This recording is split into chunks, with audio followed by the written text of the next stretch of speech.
to the public. It's a short film clip showing the car, complete with its characteristic camouflage tarps over front and rear. It's another titillation for the public chomping at the bit to see the real thing. And at times, it's truly hard to tell it apart from the reality.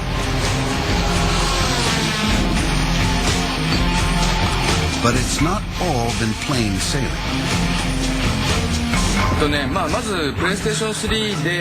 There were two challenges. The technical requirements to create PS3 game software were demanding. And since the GTR is such an important car for Nissan, a few things including its final look were not decided on until very late in the project.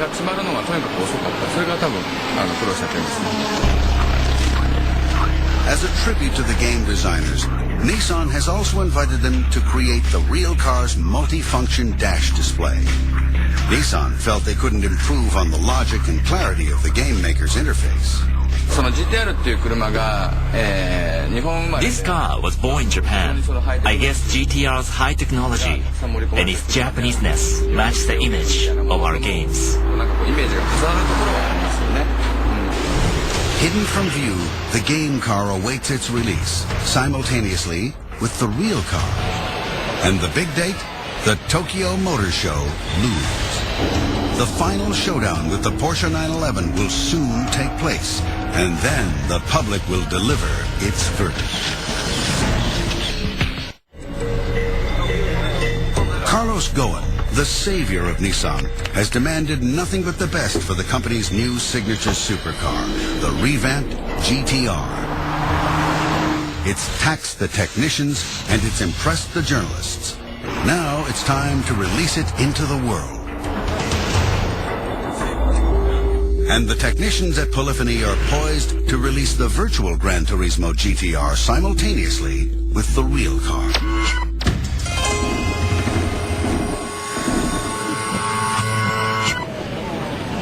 The Tokyo Motor Show is one of the world's major car shows.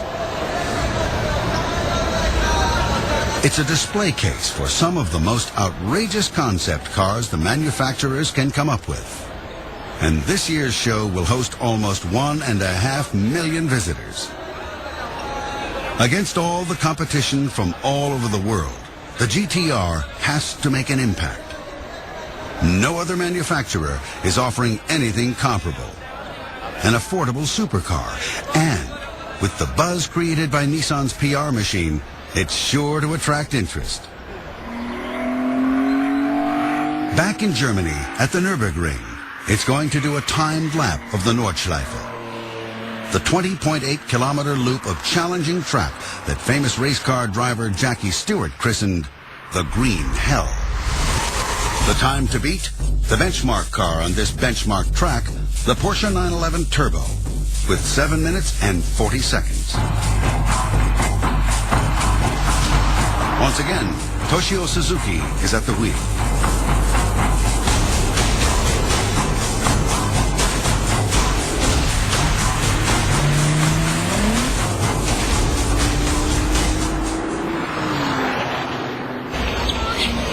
Carlos Ghosn is on a tight schedule. We have 10 minutes, 15 minutes. Okay. No last-minute nerves for the man about to introduce a Japanese supercar. So it's 5 years of intense work, a lot of obstacles, problems. Being able to show it to people who are passionate about this kind of products is particularly exciting. And that moment is about to arrive. At the Nissan stand, the GTR's attack on the Porsche's Nürburgring lap is gripping the audience.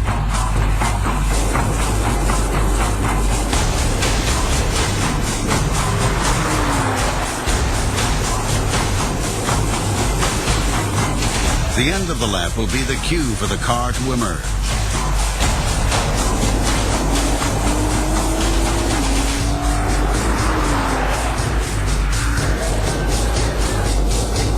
The GTR flies across the line at the Nürburgring in Germany. And the time? The Porsche has been beaten by more than a second. It's a moment of vindication for Ghosn. He brings the car out at its moment of triumph. revealed for the first time to the public in the real world and the virtual world. And the reception is nothing short of rapturous. A Japanese icon has been revealed.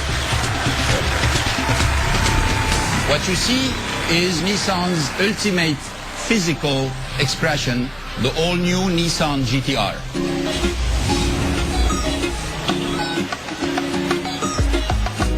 At last, the world can see the new GT-R.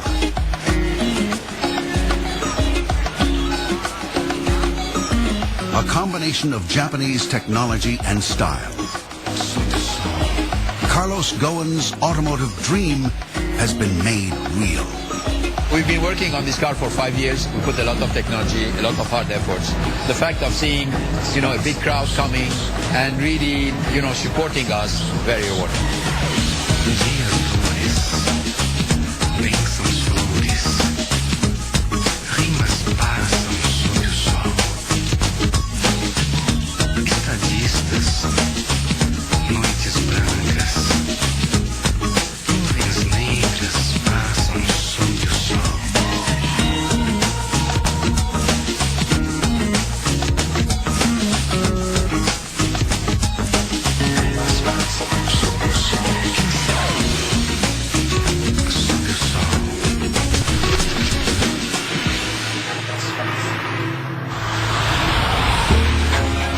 And now the plants can start rolling.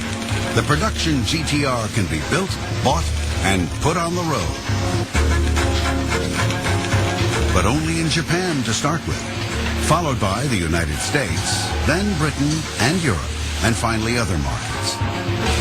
It's a staggered release, not only because fewer than 12,000 will be built a year, but also to keep the GT-R exclusive and therefore desirable. But whether this car will realize Carlos Ghosn's ambitions remains to be seen. That's now up to the marketplace. But it's a car that everyone in Nissan is proud of, from factory worker to chief executive. And of course, Carlos Ghosn has already got one on order. I'm very excited because I'm getting the car number 1, and it's in my garage tonight. I'm going to be able finally to drive it.